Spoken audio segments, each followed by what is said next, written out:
I want to start this video summary lesson with a quick do now task, and it's based on the Have I Got News For You quiz show, where you choose the individual that is the odd one out. Now I'm going to put 4 individuals up on the screen in a moment. Make sure you immediately pause and then see if you can guess who is the odd one out and why. So we've got Florence Nightingale, Hippocrates, Claudius Galen and Harry Hill.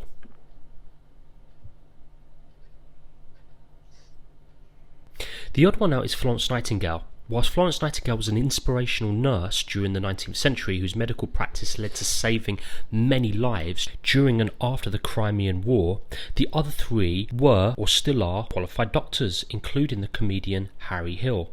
Now in today's lesson, I want to go over some of the work that you've been doing in the last few weeks on the topic medicine through time. We're going to look at aspects of ancient Rome and also ancient Greece, and 2 important historical figures from those periods in history. But first, here are some key words. So if something progresses, it generally improves or moves forward. Regress is when something actually moves backwards or gets worse. Continuity is the opposite of change, so it's where things carry on in the same way. Now stagnation also means that things don't change, but there's a negative side to the word stagnation. It usually means a lack of change when really we need things to improve. For example, some people say that there was a lack of change in medicine during the Black Death in the 1300s, a time where we really needed medicine to progress in order to stop millions of people dying. So how important was Hippocrates to the development of health and medicine in Britain, and what new ideas did Hippocrates have? Well, first of all, the use of natural treatments. He would observe medical procedures instead of just praying to the gods for help. The theory of the 4 humours was created to explain the cause of illness, a belief that the body was made up of 4 different liquids: blood, phlegm, black bile and yellow bile. An unequal amount of these liquids would make the body ill.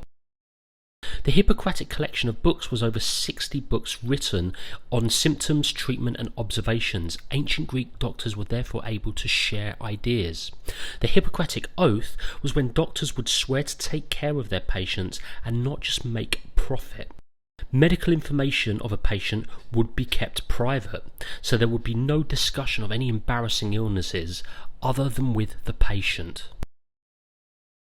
Now Claudius Galen was a Greek doctor who worked in Rome in the 2nd century. He developed Hippocrates' work of the 4 humours. He believed that a balance of a person's 4 humours could be restored by his theory, known as the theory of opposites.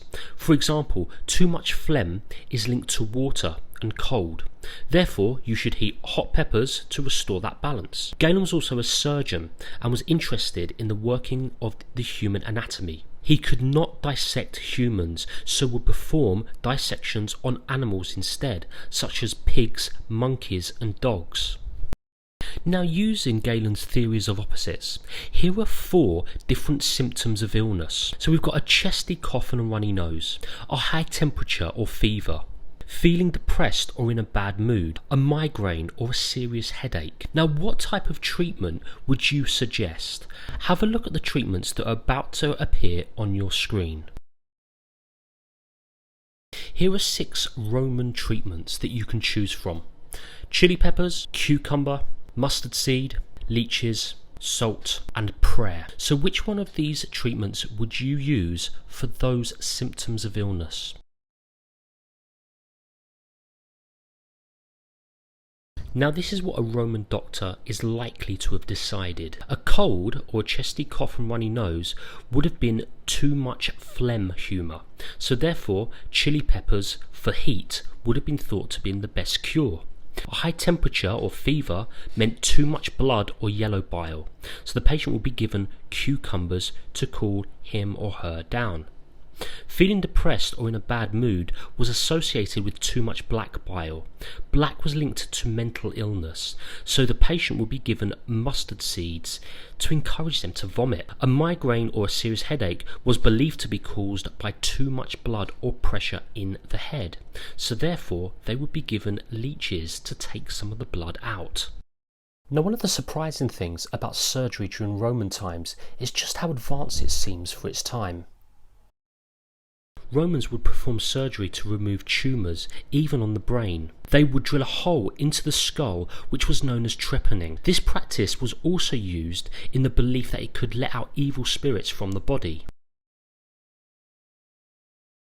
The Romans also performed intricate surgery on the eyes to remove cataracts, quite a common procedure used today. However, whereas the methods of eye surgery will usually involve lasers nowadays, the Romans used a procedure known as couching. This was when a sharp instrument was used to push the cloudy lens to the bottom of the eyelid, leaving the patient able to see clearly.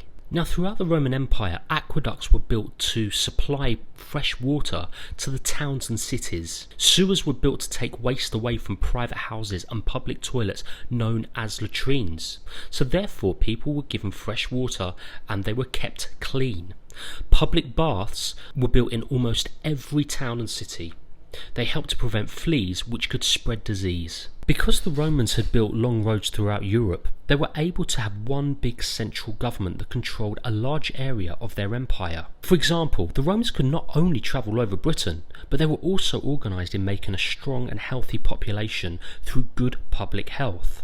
The Roman central government made sure that local government was doing its job properly for that region of Roman Britain. Being able to travel around the empire also spread new ideas more quickly. When the Roman Empire finally collapsed, so did this amazing organised way of rule in Britain. This is why when we enter the Middle Ages, medicine had not really made any progress, and doctors were still using Galen's work to treat patients even after 1,000 years. I hope you found this video helpful in recapping over some of the work that you've been set over the last few weeks. Remember, studying the history of medicine is a long journey, looking from where we've been looking at today in ancient Greece and ancient Rome right the way through to the present day.